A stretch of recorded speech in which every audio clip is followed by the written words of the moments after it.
Good afternoon, everyone. You're all very welcome to this our fourth webinar that will focus on how blockchain can be leveraged in e-service delivery. My name is Geraldine Mugumya. I'm a risk analyst at the National IT Authority, Uganda.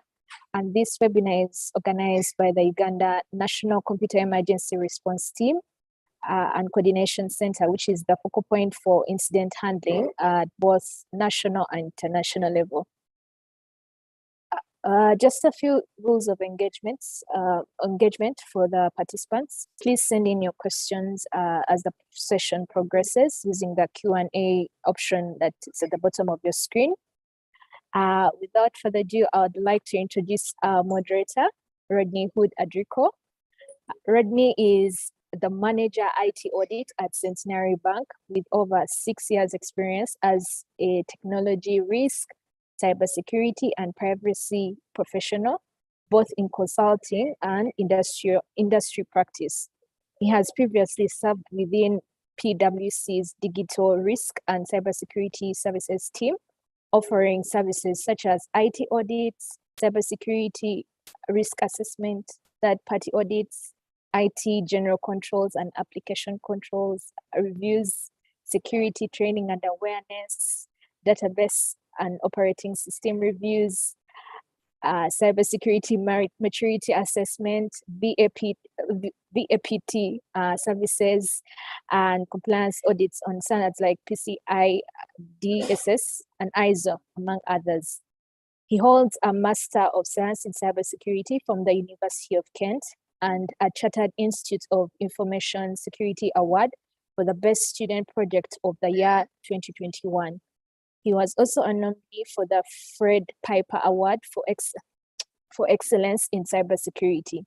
In addition, he is an ISC 2 squared distinguished cybersecurity subject matter expert and is responsible for developing questions and reviewing course and exam material for the CISSP exam. With that, I would like to hand over to Rodney.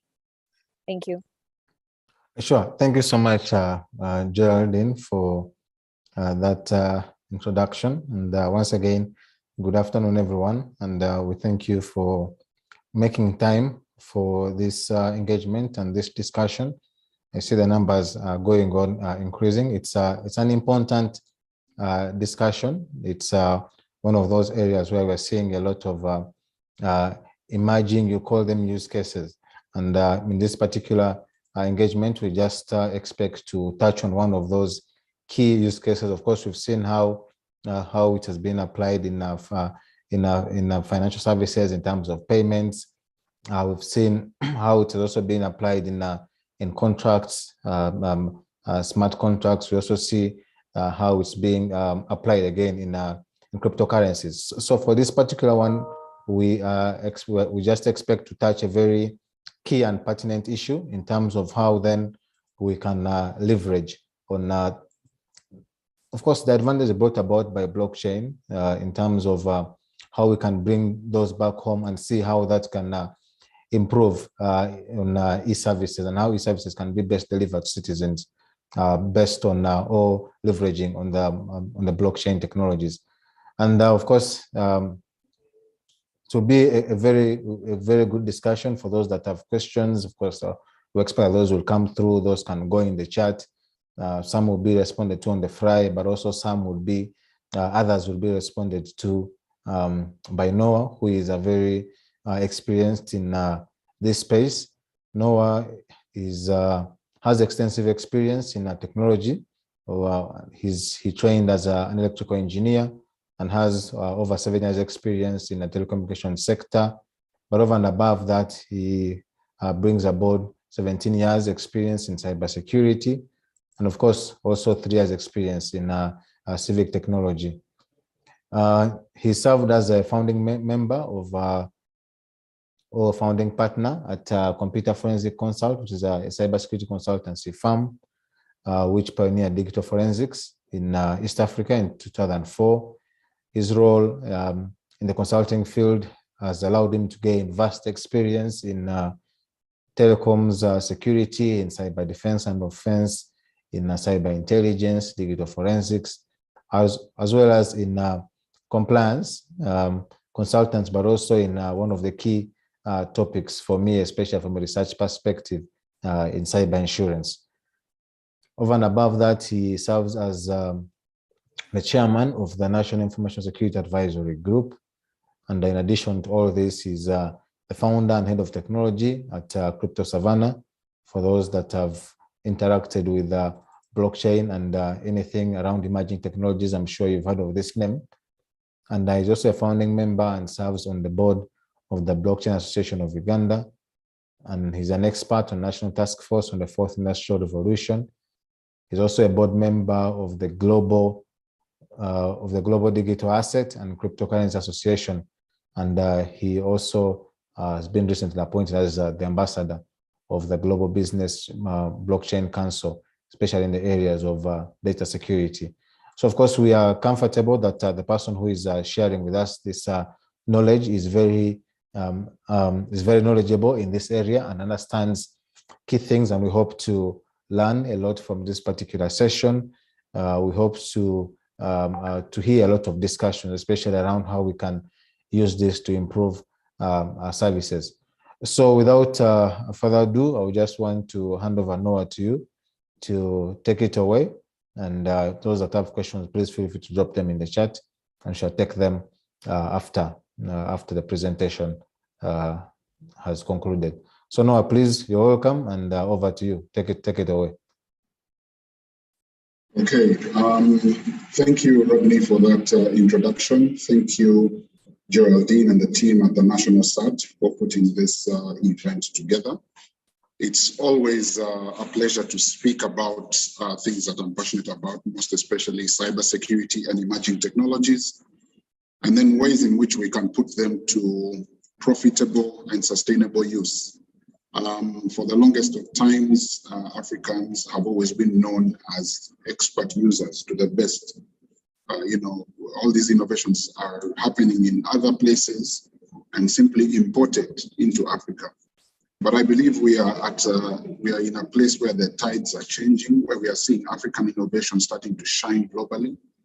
And I believe this is being catalyzed because of the technologies we are seeing emerging right now.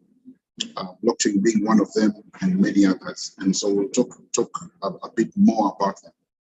So my purpose here this afternoon is just to simply tickle our curiosity around blockchain and the things that are possible with this technology. And hopefully, from the people who are listening, will derive one or two things that they can go and apply even as they investigate how they can take advantage of blockchain. So I'm going to share a few slides just to start the conversation. And then from there, we see what more we can learn. The presentation session is going to be very short. Just to highlight some of the key characteristics of why this technology is so popular. Then from there, hopefully people can start asking questions. And I thrive better from questions. People learn better when they ask questions. So please feel free to type your questions along the chat, and I'll get to them once I'm done. So what is blockchain? And usually the people who ask what blockchain is, unless they're highly technical, many people who ask what blockchain is are not necessarily asking how it works, but rather what they can get out of it. Having tried to answer this question, consistently, almost on a weekly basis since 2015, I can tell you that many of the people just want to know what value they can get out of blockchain and less of how it works. But just to make sure that I'm covering everyone, I'll do both. I'll highlight on what blockchain is and how it works, and then focus more on how we can make use of it. To speak on how it works, I'm going to take us on a journey, a very short journey on why and of how data is stored, and how traditional technologies like the internet, and applications such as email, social media, etc., how they work, and then contrast to how blockchain works. And hopefully with that contrast, we'll see the things that make blockchain unique its applications and why it is such a hot topic today.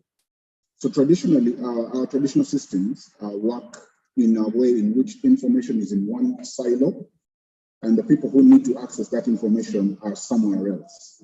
And when you have such wide-reaching networks like the internet, you have a lot of information that is sort of centralized in data centers in specific places, and then all we do is use the internet to connect to those data centers.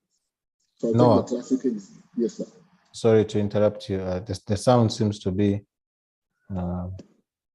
deteriorating in a way. Deteriorating, okay. I think I can hear you, but you're low as compared to how it started. Okay. I think let me use my phone for audio and then my laptop for video. Is that okay? Yeah, that's fine. Let's just see how the sound comes through. Okay, just give me a second.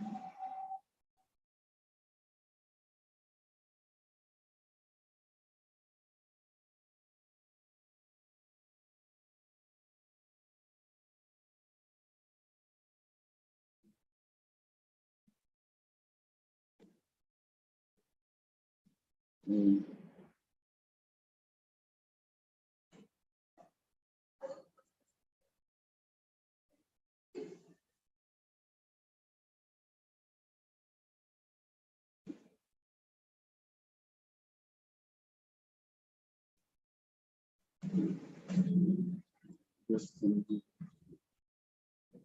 okay.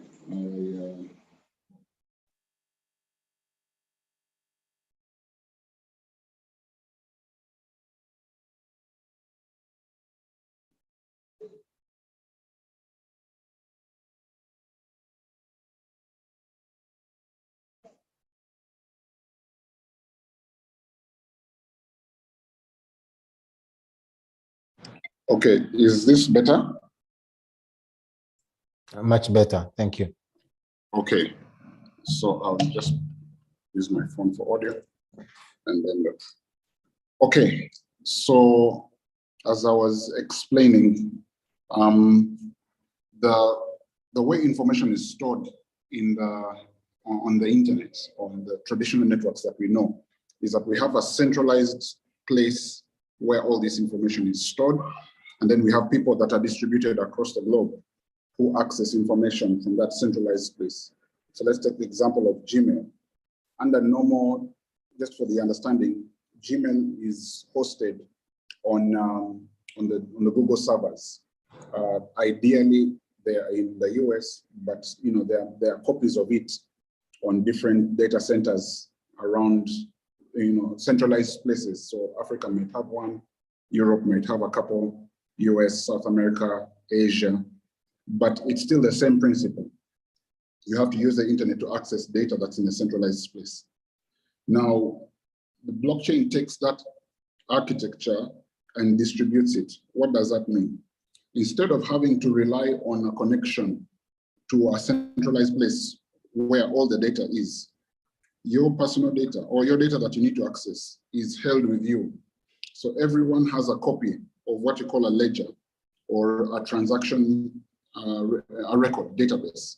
So if anything is changing on that database, everyone who has a copy of it gets an appended or an updated data entry into that database.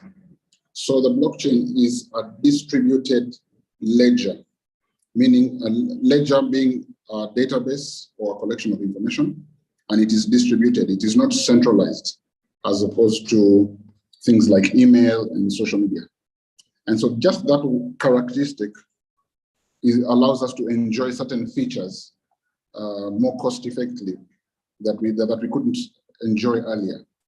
One of the things is validation by consensus. A typical question I get is, if everyone is holding a copy of their data, wouldn't people be, try to change information, especially if you're dealing with things like sensitive, like, financial transactions. A characteristic that blockchain brings in is that before you append your transaction onto the network, it has to undergo validation. Everyone else in the network has to test this new information and make sure it is sound and accurate. Then it is entered into the network. And that's a process called consensus.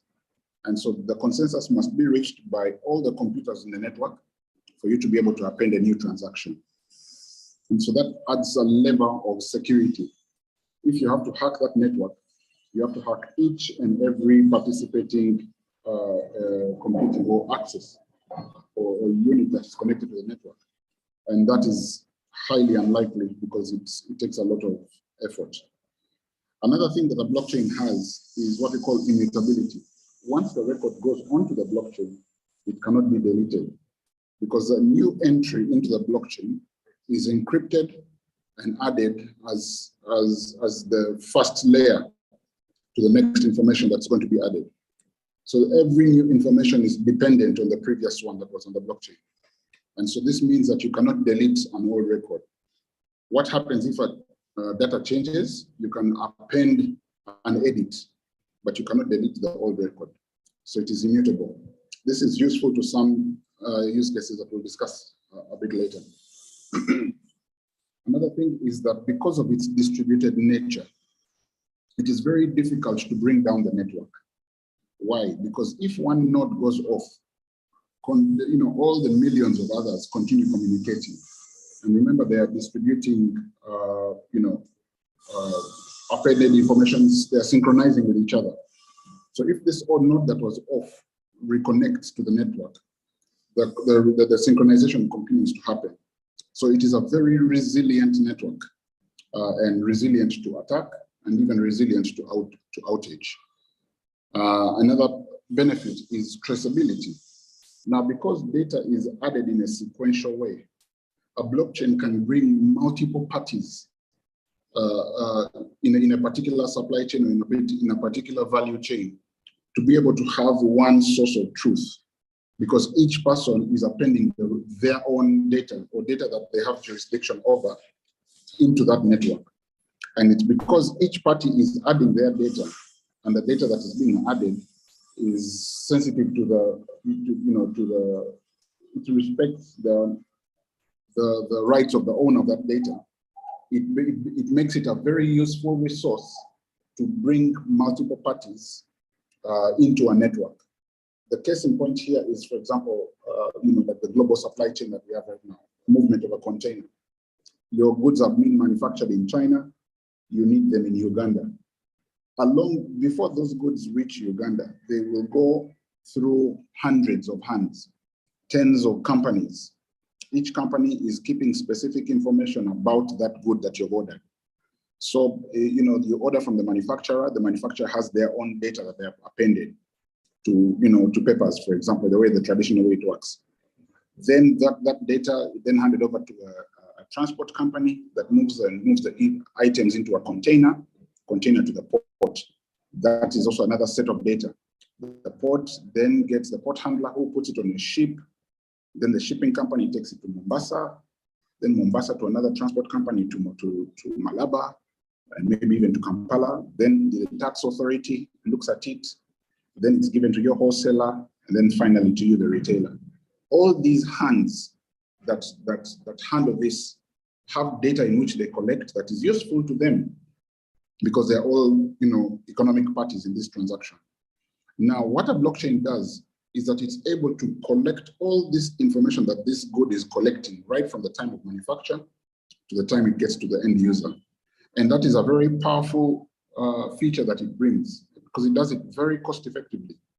Traditionally, you'd have to connect these massive databases of big companies, and that would have been the cost of integrating these systems. Just to be able to have that visibility would be astronomical. But a blockchain has a very cost-effective, cheap, fast, trustable way for which this data can be collected. And remember, because data cannot be deleted, it builds trust that once you see data that is on the blockchain, you trust it. And that can unlock a lot of value. So what just those characteristics inherently bring certain benefits to businesses and to governments, and specifically what we're talking about here. One of the benefits is enhanced security. your data is, why a blockchain is good to handling secure data, because of the level of encryption that is applied to a blockchain. Before each data set is added to a blockchain network, it undergoes heavy encryption. The data itself is not just encrypted. You add, what they call hashes. Characteristics of the previous data that's on the blockchain is added to the new data that is being appended as a link. So basically, the old data is linked to the new data, and this collection of data are called blocks. And so, because you have blocks that are linked via encryption to the old data, that's why you get the analogy of a blockchain. So you have blocks that are chained together, but that chain is built by heavy encryption. And because of that encryption, it makes doctoring that data or trying to change that data near impossible. I'm using near, very carefully, because I also know nothing is impossible in the world of cybersecurity. But it makes it that much harder for an attacker to change any information that's captured on the blockchain already. And so this makes blockchain a very highly secured network. So, and of course, all information across the whole blockchain is kept secure. And that's why blockchain is being used right now as one of the technologies that is being applied to secure things like Internet of Things networks, etc. Another thing that a blockchain can bring into a business or into a government is greater transparency. Now, I think about public blockchains, and we'll talk about public blockchains, is that this metadata is availed, or the blockchain, that data is availed on a public record. Everyone can inspect this data. You can't see the actual data within the blocks, but you can see the transacting parties, you can see who appended it, and so it gives a high level of transparency. And that also adds to the security. And I'll show you some examples of incidences that happened where this transparency became, it became an added advantage. And so one of the things that to realize is that because of that greater transparency, going back to my previous example of a supply chain, because let's say an entity like URA wants to charge you tax, one of the biggest challenges that URA has is the authenticity of the documents that are presented before it. And you see, and that's why they go through lengths and a lot of trouble to make sure that the amount of money and the goods and the description of goods you put on your packing list is the same of actually the goods that are in the container, and that you have purchased it at the cost you said you purchased it from the place you purchased it. Now, just that verification is very expensive for our tax body, and they incur many costs just to make sure that they can trust your papers. However, blockchain, because of the greater transparency, they can see that this good actually left, they left the factory and then it came all the way to where it is right now. And so they have a platform that they can trust. And that means they don't need to invest in sort of, verification mechanisms just to make sure that what you say on the paper is what it is. So greater transparency can even lead to lower costs of operation. Then, of course, there's instant traceability, meaning that you don't have to wait, or you first of all, the whole process is paperless, but then the blockchain creates an audit trail. If I'm to dare to give examples in the financial sector, for example, a way in which blockchain is used in the financial sector is through digital currencies. Now, one of the things you will notice that with digital currencies, because all transactions are kept without deleting, you have the entire blockchain that has the whole transaction record of a digital currency since its inception. So for example, let me use the example of Bitcoin. So Bitcoin was first introduced in 2009. Now, from the time that first Bitcoin was minted to now, the one that is minted currently right now, all that record exists on the Bitcoin blockchain, meaning you have both the accounting trail and the audit trail in the same set of data. Unlike traditional finance, where the accounting trail first happens, and then after the fact, That's when your auditors came, that they come to verify the transactions that happened. And so the traditional finance ends up being a system that relies heavily on third parties to gain that trust. But then blockchain-based systems can inherently have that trust because both the accounting trail and the audit trail are in one. And so the traceability of data can expose weaknesses in supply chains where goods might be, where you hold the holdups, because it's bringing all this information into one trusted data source. Then, of course, there's increased efficiency and speed. One of the things that traditional systems are heavily reliant on because of that need for trust is third parties. So now third parties bring in costs, bring in time delays. One of the things, for example, going back to our previous example of goods being imported from China, is that because you don't necessarily trust all these players on the net to bring you the authentic good, you hire another firm or you insure that whole process in case of loss or in case you get the thing that you didn't ask for. So that is a highly inefficient system because it's dependent on so many third parties because transacting parties don't trust each other. Now we are seeing the introduction of a technology whose fundamentals reduce the lack of trust between transacting parties, meaning that the transactions become more efficient and become faster. Another thing that blockchain also bring to systems is automation.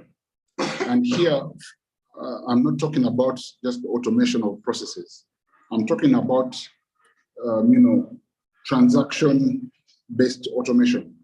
So traditionally, what would happen if, say, I'm buying a piece of land, is that I will go and, look at the land. Once, if I like it, then I discuss with the owner. And then once we agree on a price, we said now we enter the transaction. Now that transaction has so many pieces. First, I have to go to land's office, make sure that there is a white paper just to prove the authenticity of the person that I'm talking to. Once I have proved that authenticity, I write up a sale agreement, which is drafted by a lawyer, and then they both sign, both witnessed. Then the money has to change hands. So then now bank, I have to instruct my bank to pay that person's back, and the terms thereof, and all that.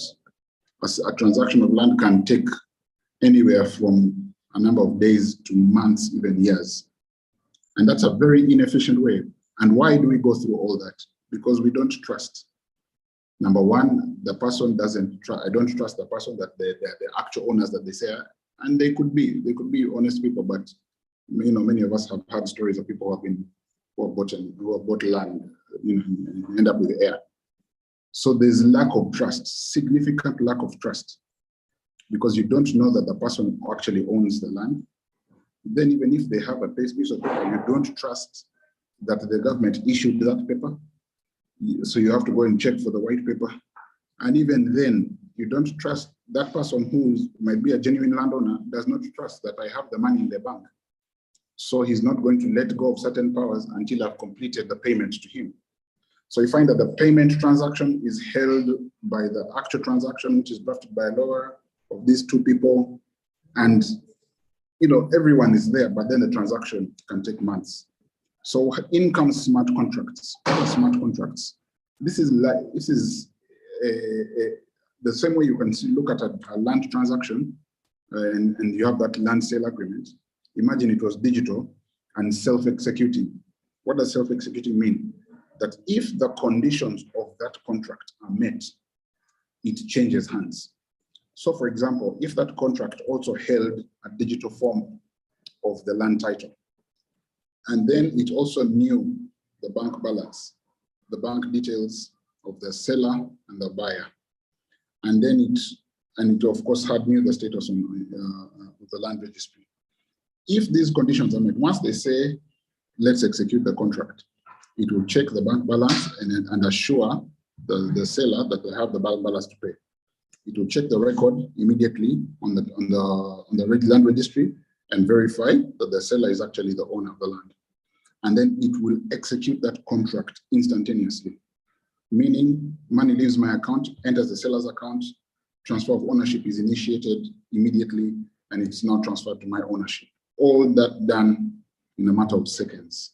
So a transaction that would have taken months and weeks ends up happening in seconds because you're working with a trustless system, a system that does not need transacting parties to trust each other, but rather it gets its information from the systems that are attached and makes and completes the transaction instantaneously.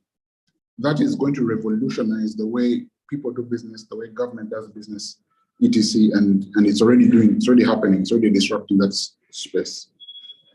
So we cannot fully exhaust the applications of blockchain, because it's a new technology, relatively new. It's just barely a decade old.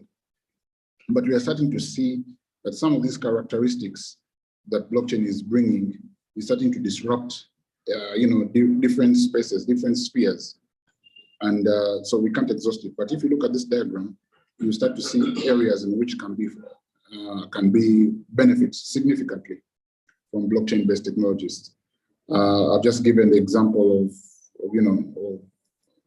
smart contracts. These ones, they can be monetized in many different ways.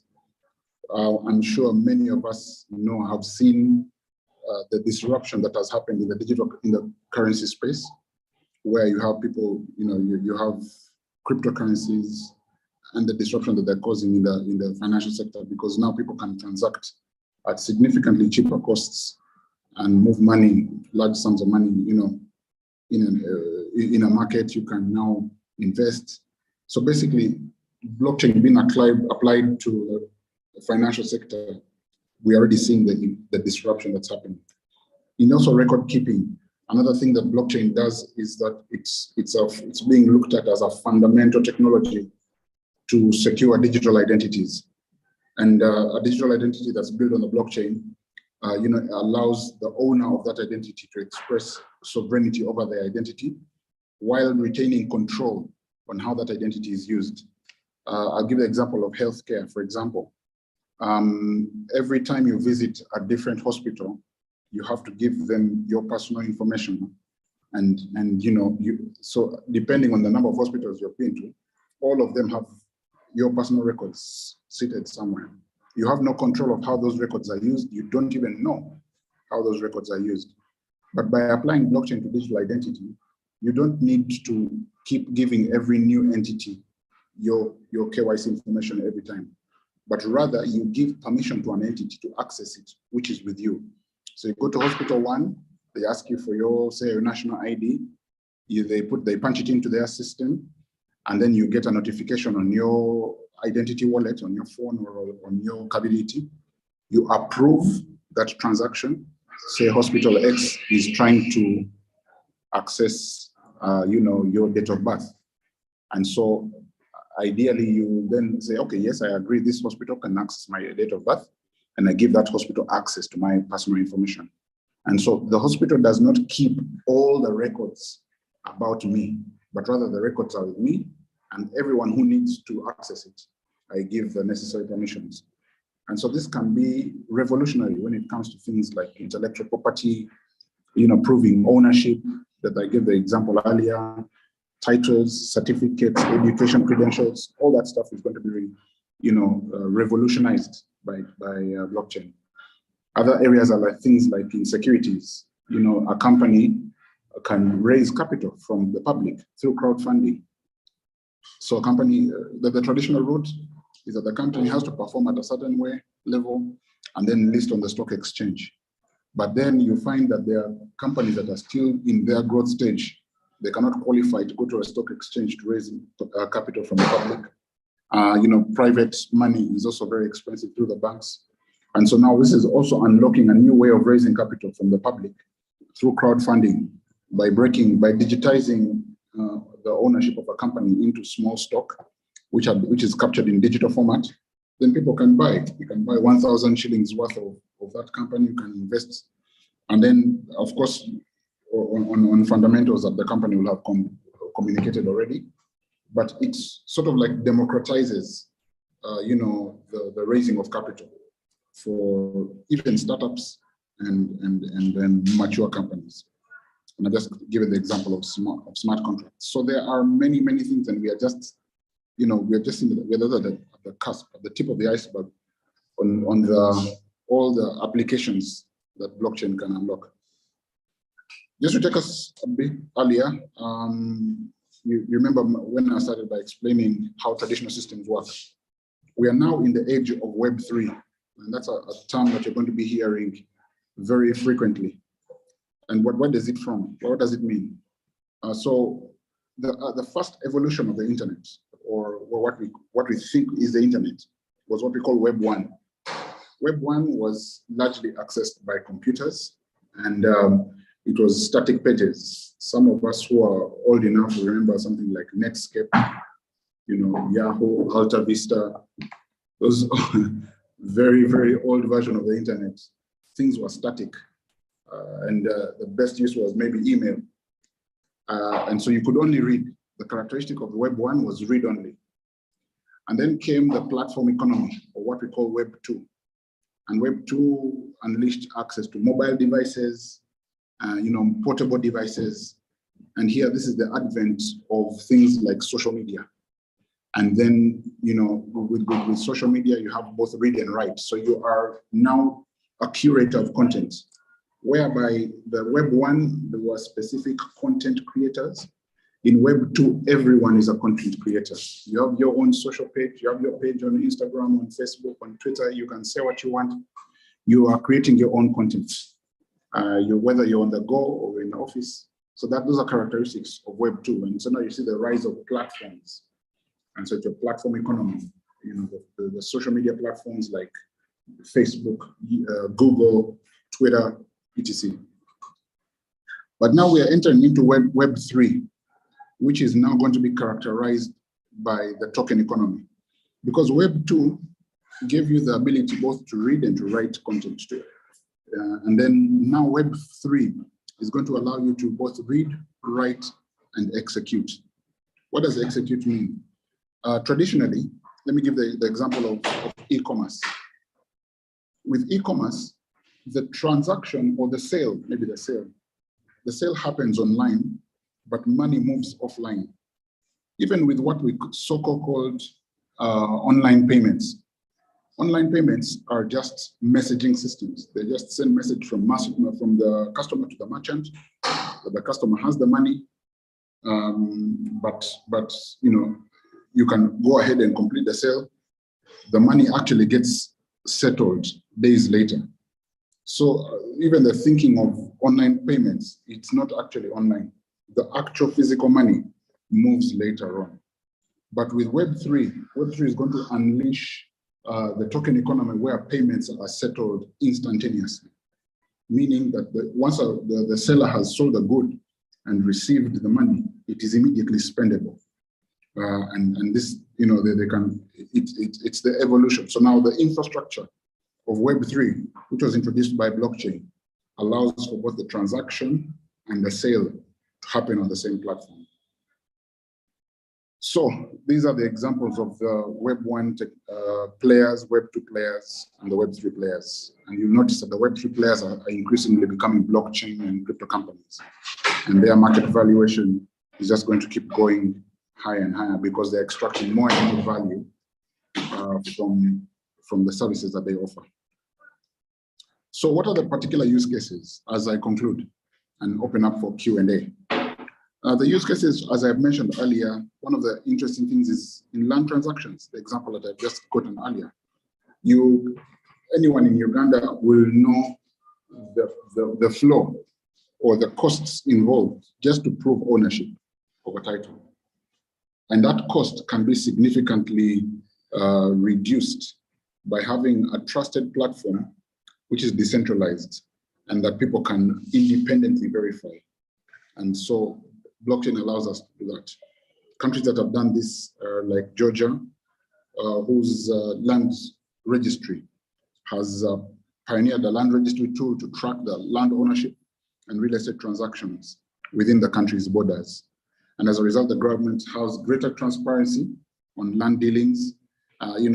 Interested citizens can look up land information, and even before they make the sale, they can do all this, and it is trustedly recorded. It is time-stamped and permanently enters into the record. This has the potential to revolutionize the land industry and bring more transparency and trust to our land systems. I gave another example of smart contracts. Here, I'll give you the example of the Swedish Land Registry, which uses a blockchain solution for land title transfers. So basically, when all the process from the disintermediation and removal of notarization, that whole process, because it's a proof of transaction process, now everything is done on smart contracts. And so the transaction time has been improved by about 90%. And, and here you have the potential benefits that can accrue even much more when you're able to reduce that much time from a transaction. Then, of course, another example is social benefits management. One of the biggest challenges when it comes to social benefits, and this is speaking from the Ugandan use case, is verifying KYC. KYC is know your customer. When someone reaches retirement age or someone loses a senior person, that the funds that are due to the next of kin, there is a whole process just to verify that the person on record is the person who's presenting themselves to receive those benefits. You will not believe the amount of fraud that can happen in that place. And so just being able to have a trusted system that can keep track of information over long periods of time, over different evolutions of system upgrades, etc. And so blockchain is currently being used to secure such a sensitive system in any government.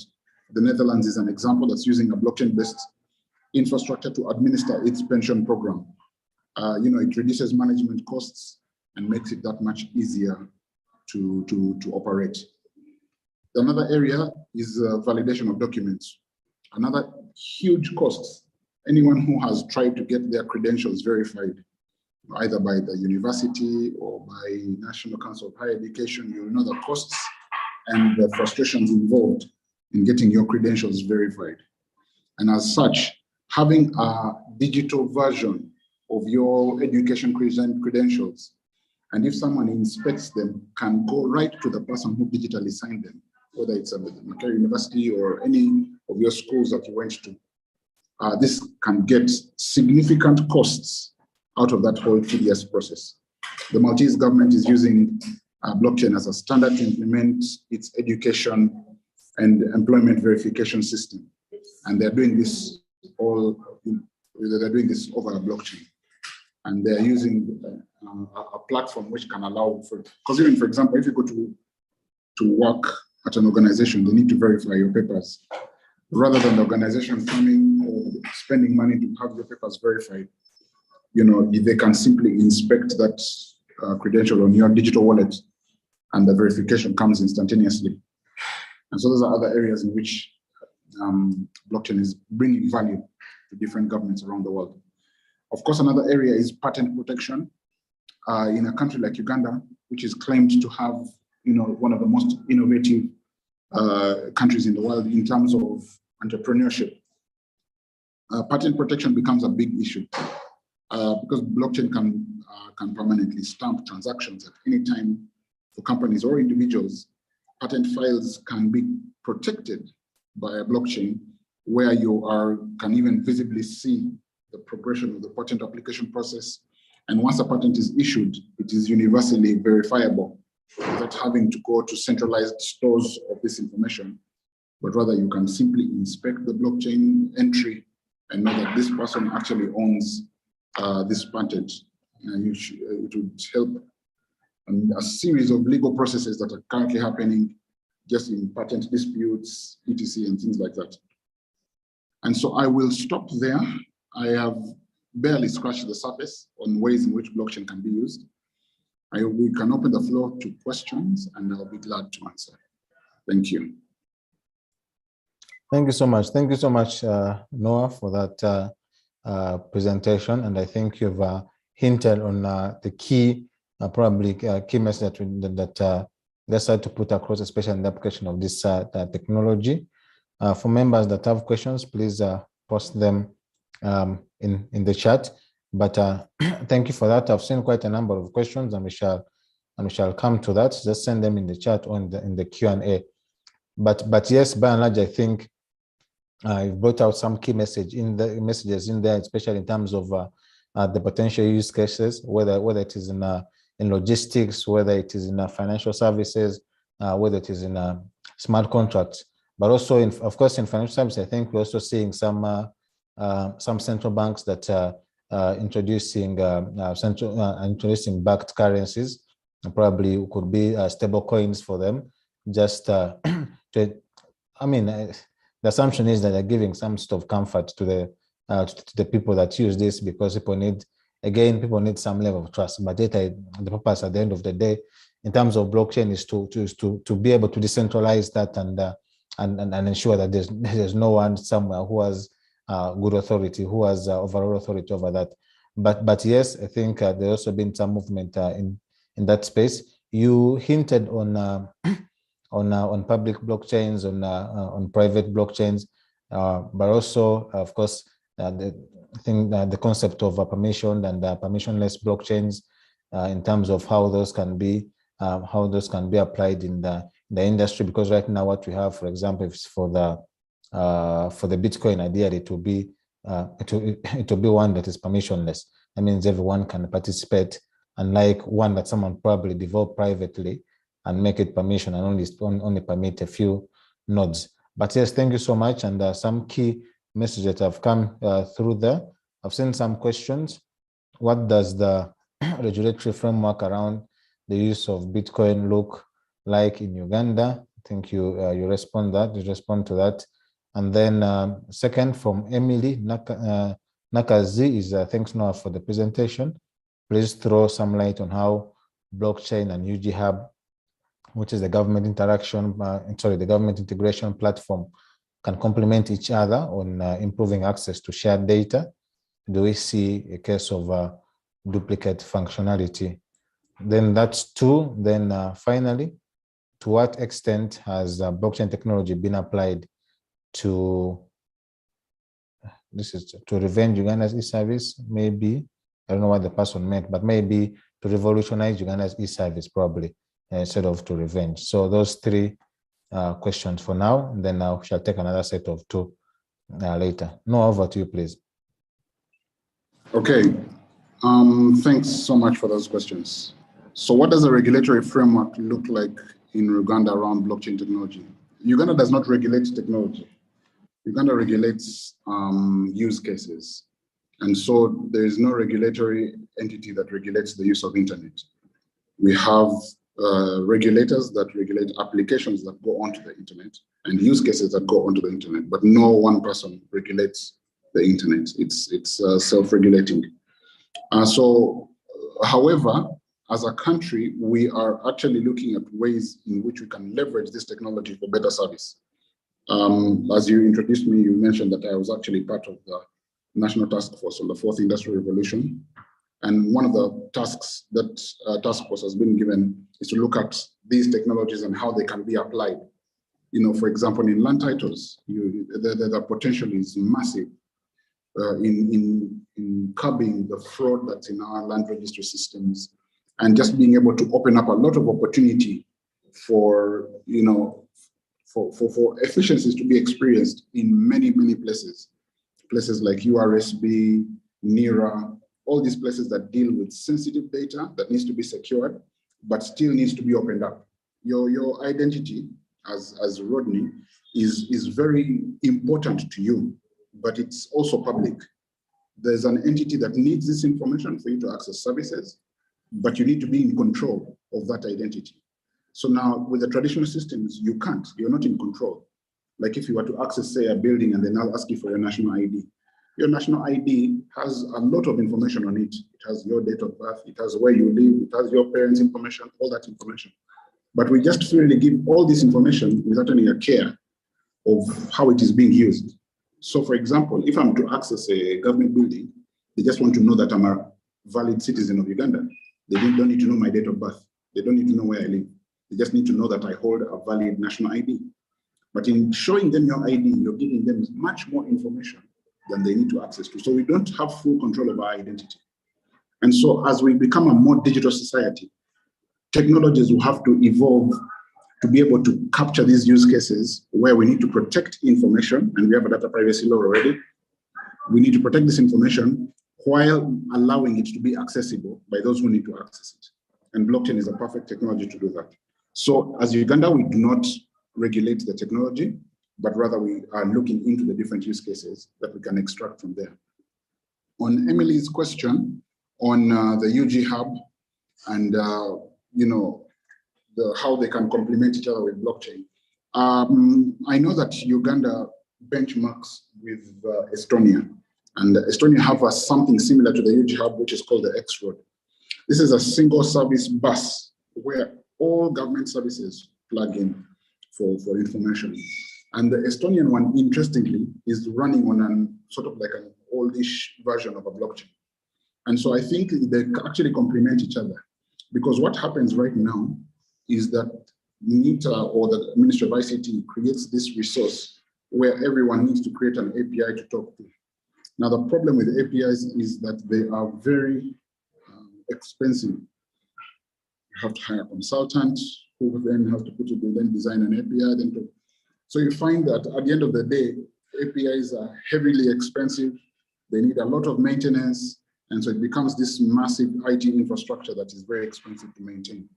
I think that blockchain does very efficiently is merge or interface with systems at a very cost-effective way, because the framework in which data is added to the system is consistent through everywhere. And so that makes it very, very easy.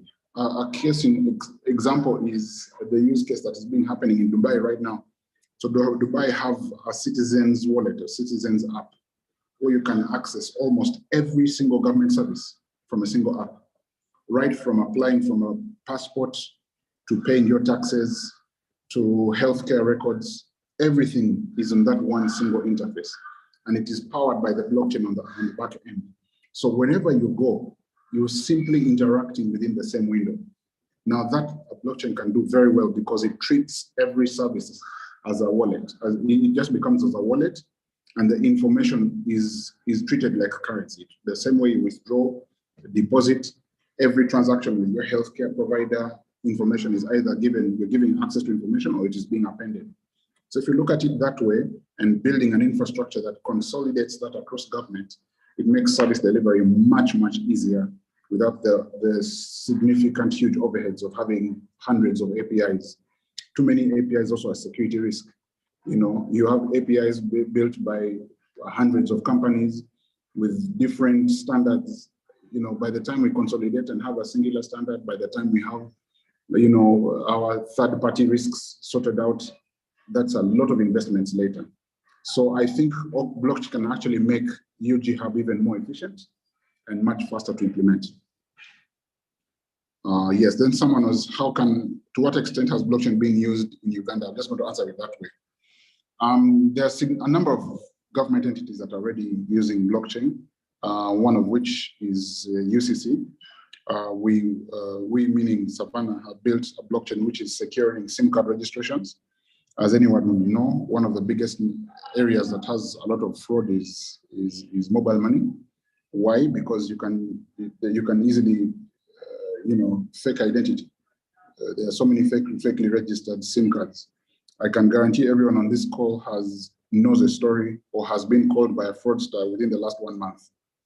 That's such a high percentage of fraud. Imagine people are there, they can call you freely with caller ID showing. They can call you and try to con you out of money. Why? Because when you try and trace the owner of that card, you will not get the person who called you. That means there's a gap between the registration of an ID onto a SIM card and the eventual person using the SIM card. So we built that on a blockchain, meaning that the process of cloning SIM cards and registering erroneously has been significantly reduced because of the security characteristics of the blockchain. So that one is currently being deployed in UCC. URA is also investigating a similar use case, attaching an identity to a TIN. URSB is also investigating a similar use case again.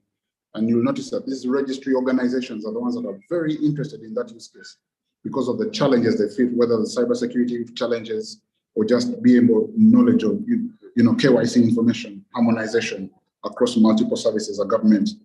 Those are loopholes that fraudsters use to commit crime. Then also NSSF are also investigating the use of blockchain to secure or to consolidate KYC. NSSF deals with financial institutions, it deals with other government institutions. And when you're dealing with money, especially large sums of money like retirement money, people try to go there with all sorts of documents that have been faked. And so a blockchain presents a way in which you can secure that transaction, at a more cost-effective way. And I just want to go on record now and say that, yes, blockchain might not be doing some new things. It's just a different way of storing data, because I get that question a lot. But what a blockchain does out of the box or by default, traditional databases do after significant investment, like talking to two major databases talking to each other. I mean, that's very simple, just create an API. But when you start calculating the cost of that API, which is a direct function of the size of those databases, those costs can go up. Something that a blockchain can do automatically at almost zero cost. Yeah. All right. Thank you so much, Noah, for responding to those. I'll just take you through another chunk of 4 questions to respond to. But also, I think as you're submitting, you mentioned in terms of the interoperability. But I also want to think that, of course, as we embrace this technology, we need to be cognizant of issues, especially around interoperability. Let's say probably with a legacy system, with an old system, and also them being able to interact. But also, what I picked out was issues around privacy, especially if you look at the mutability of records and of transactions on this chain. I just want to hear from you, and I'll just pose my question, and then you answer it as you respond to the others. Of course, the privacy concern, especially around this, being that transaction has been performed, the transaction is immutable, and now the transaction is there forever. And of course, someone will have issues, especially around privacy of the same. So let me just get other questions. Noah, your namesake, says, thanks for the presentation. How much training is required to prepare for adoption of blockchain in our government operations? And what are the related areas of training that are critical for non-technical employees? And then Arthur Moses Opio says he works with Makerere University, and how can a university be encouraged to accept the use of blockchain for transcript validation, which I think is could be a very, very good use case. And then Opio goes on to say that research shows that hackers are using this technology to move cryptocurrency, with ransomware attacks on the rise, since this platform isn't easily traceable. How best can trust be built, especially where data is being sold in this era of big tech? And I think this is also important, especially for anyone that is interested in cyber insurance. The idea that items around insurance and blockchain are encouraging ransomware attacks, because insurance companies are going ahead to pay this ransom, and also now these cryptocurrencies are providing them an avenue to do that easily. And then finally, from Brian, what will motivate potential stakeholders, both private and public, to participate in blockchain technology in Uganda? So those are the 4 questions, and Noah, I'll request you to respond to that batch. Thank you. Okay, thank you. I'll start with your question around privacy. One of the interesting debates that was happening about 2 or 3 years ago around the GDPR was the compatibility of blockchain with implementing GDPR standards.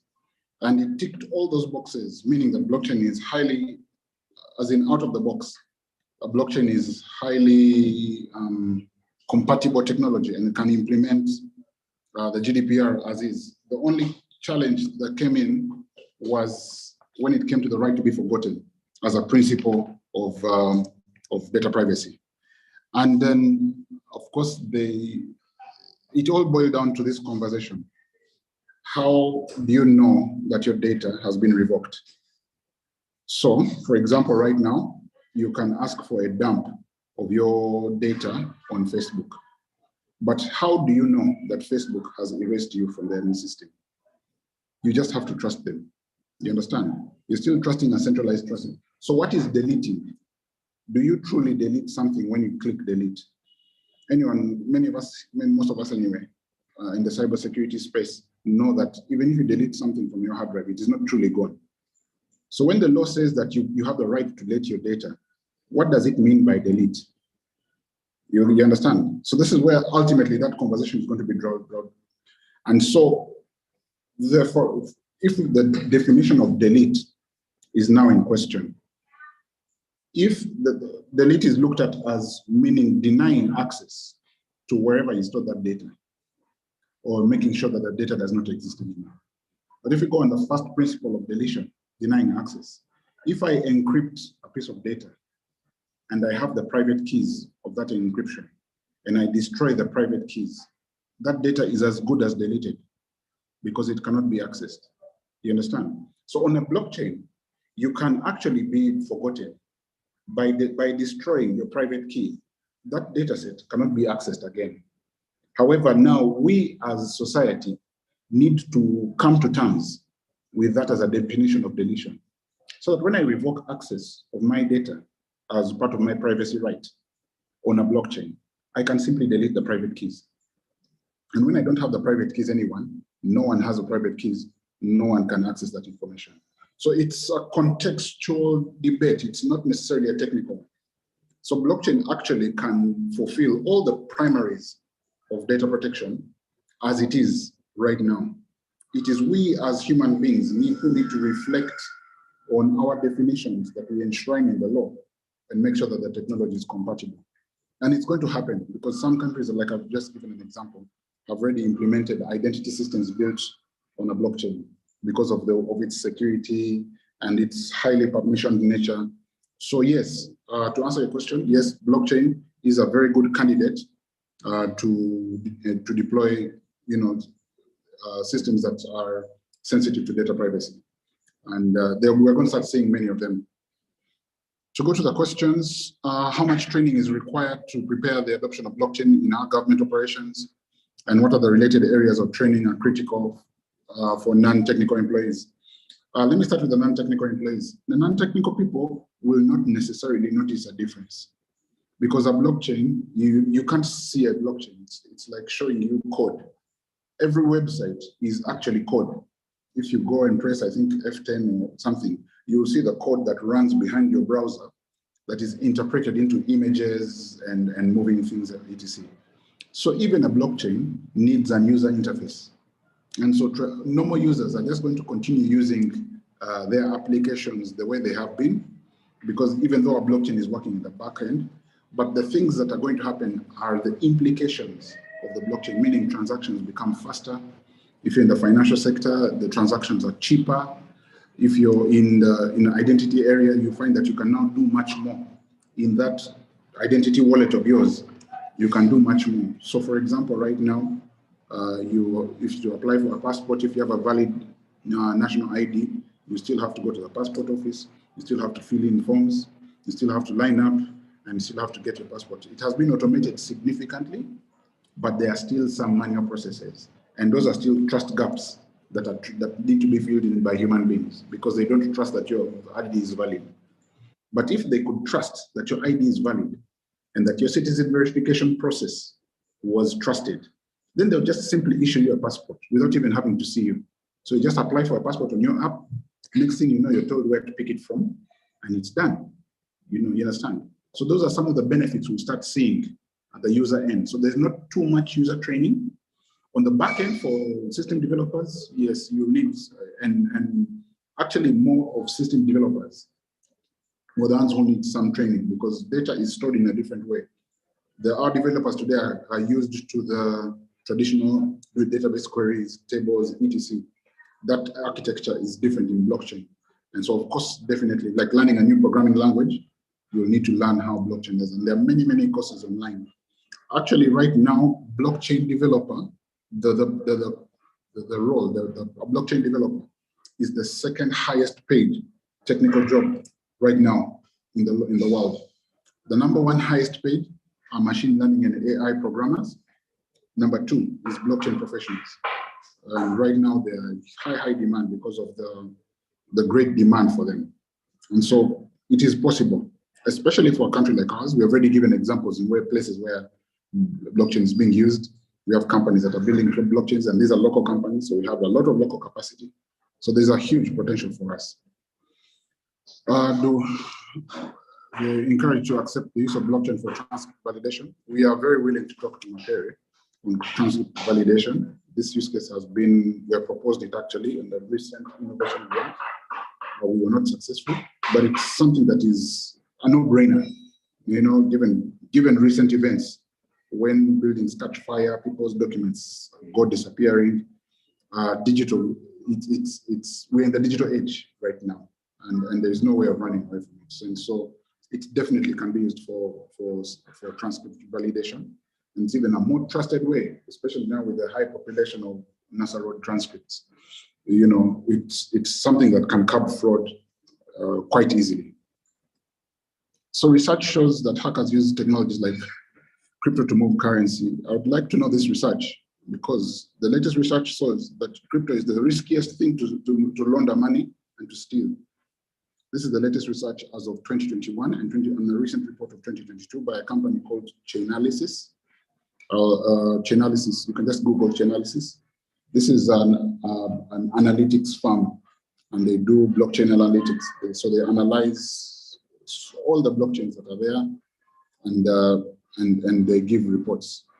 To their latest report, they said only 0.05% of all cryptocurrencies are used by criminals or by cybersecurity hackers. 0.05%. I will not give you the number that is used by traditional hackers using cash. It is significantly higher.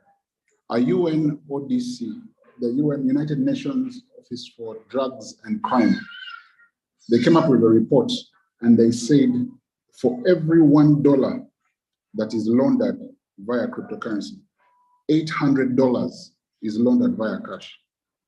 So cash outstrips crypto in money laundering and crime by 800 times, okay? So this thing about criminals using Bitcoin or cryptocurrency, it's actually a misconception.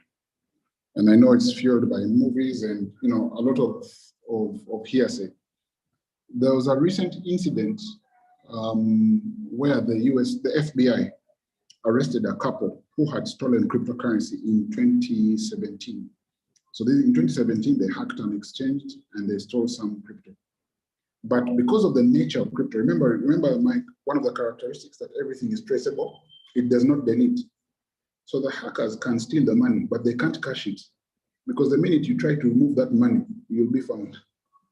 First of all, you can blacklist the money. Meaning if someone steals money from your wallet, Rodney, you can report it. And then because it has a unique identifier, it can be blacklisted across the entire blockchain. So if anyone tries to touch it, there will be red flag. So the hackers actually stayed with that money on the network for many years, unmoved. The mistake they made was try to move it. The FBI was on them and they were arrested. So stealing Bitcoin as a criminal, is one of the most, let me try and use a polite word. It's the most unwise thing you can do because they will track you down. It's easier to steal cash or mobile money in Uganda, but not crypto. And so that is a myth. After that is a myth. It's not untraceable. Actually, Bitcoin is fully traceable. It is Uganda shillings that are untraceable. Dollars are untraceable. But crypto, 100% traceable. And so criminals avoid using crypto. That's the current status. And if you look at the Chainalysis reports, you'll see that. What will motivate potential stakeholders, both private and public, to participate in blockchain technology in Uganda? So there are two motivators. And number one, efficiency. As we become an increasingly digital society, the pressure to digitize is going to increase. And so you'll find that legacy systems become slow. Imagine going to an office which processes documents and they're using a typewriter. By virtue of an old technology, it's going to be a very slow system. And so we'll find that even the way systems work right now, as we continue to digitize, the pressure is increasingly going to become for more efficiency and more transparency and lower costs. That is why actually the financial sector is being disrupted by cryptocurrencies, because the pressure to have an economic system or financial system that can settle in as short as time as possible is a demand. You know, these cryptocurrencies are not forced on anyone. Everyone goes in willingly. And so there is a significant demand for them because there's a use case of movement of money. So the first motivator is efficiency. The second motivator for us as a country in Uganda is the ability to create. Now, you see, I started my presentation by saying that, unfortunately, in Africa, we are just professional users. We use these technologies and they are developed elsewhere. But with the advent of these new technologies, we can start building our own solutions that we sell to ourselves and also start participating in the Web3 economy that is going to be big. The biggest players in the Web2 economy right now are the people that adopted the technology when it was still very young in the early 90s. You know, the Googles, the Yahoos, the Facebooks, all those people. When the technology was still young, we are at that place right now with technologies like blockchain. When it is still young, it's time to build in our applications. So we ride the wave up in terms of value. And for governments, of course, efficiency. Efficiency in service delivery and security in service delivery. Yeah. I think there's one more question, then I have to jump off in a few minutes. Yeah, do you want to respond to that? I believe you've seen it. Okay. Cloud offerings usually come in the form of platform as a service, PaaS, or software as a service. BTC, what do you envision similar offerings for blockchain coming into the market? What does that look like for startups and what will reduce the barrier to entry? Yes, already we are seeing that sort of like consolidation of the hard technical parts of blockchain. Right now, many blockchains are open source, so you can build your own blockchain from the ground up. But then many people realize that building a blockchain is not only a technical expertise. If it's going to deal with value, there's some economic knowledge that you need. If you're going to deal with legal matters like smart contracts, there's some legal knowledge that you need. And so those are skill sets that you need when you start, depending on the use case, of course, those are skill sets that you need. And so rather than build everything from the ground up, there are providers that have given you many of these services out of the box. So they offer it as a service.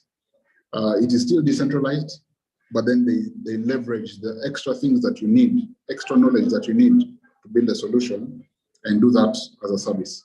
So yes, they are coming up and they're reducing the barrier to entry. So for example, if anyone wants to launch a token or an NFT, I don't have time to talk about NFTs, but they're there. It's a 4 or 5 click process, something that would have taken a developer to build, you know, weeks or months. In a few clicks and you have your blockchain up and running. So the barrier to entry is being reduced. Even so, you know, companies can now experiment, developers can experiment, start building solutions. Yep. All right, thank you so much, Noah, for that and for the presentation and responding to those questions. I think I'll just give you the opportunity to wrap up, say 1 or 2 things as we close before we hand over to Geraldine. Your closing remarks, Noah. So my closing remarks is usually a challenge. You know, it's all good to come in here and listen to this information and go and say, yeah, you know, it was a good presentation. It's a challenge to do something about the knowledge. As long as we are just consumers of information and we do nothing about it, we wake up one day and we are still users. You know, another Facebook will come up, another Microsoft will come up and take all the value out of us. Then it will be the people who said, I thought about it then, even me, I did something. You know, every one of us knows someone who was the first one to think about mobile money. I can guarantee you, someone, hey, me, I'm the one who came up with the idea of mobile money first, but we did nothing with that information. And so to challenge us to start thinking, start building solutions, you know, do something, look into, you know, like I said, we're just touching the tip of the iceberg in unique value propositions that our market needs. Unique to Africa, by the way. And so if we do this, remember we are at the beginning of Web3, where we can ride that tide and we can start seeing, unicorns coming from Africa, built by Africans, and scaling the world. So my challenge is like, this is here. There's a report by Pricewaterhouse, PwC, that says in blockchain solutions alone, there's $1.7 trillion worth of value to be unlocked. $1.7 trillion over the next 10 years can be unlocked through blockchain. Now, how you use that information is up to you. You can participate in it, or you can watch the people participating in it. So that's my challenge. Thank you so much, Noah. Geraldine, over to you. Thank you. On behalf of NITA and the National Site and Coordination Center, I want to say thank you so much, Noah, for sharing your knowledge on this very important topic. And Rodney, thank you so much for moderating this wonderful session as well. And to the participants, thank you for going beyond the 1 hour that we had allocated and sticking around to listen and gain this knowledge from Noah. With that, I want to say thank you, and also look out we'll be having our second last webinar, which will be next week on Thursday at the same time. So please follow us on our Twitter handles, the National Site, NITA as well. Yes, thank you very much.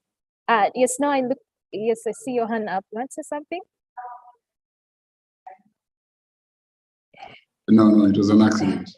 Oh, okay. The don't know how to use it. Yes. Okay, thank you very much. Oh, and I want to say thank you to Directorate of ICT, Makerere, for spreading the awareness to encourage people to listen in and join in for our webinars. Thank you very much, and have a good day. Bye, everyone.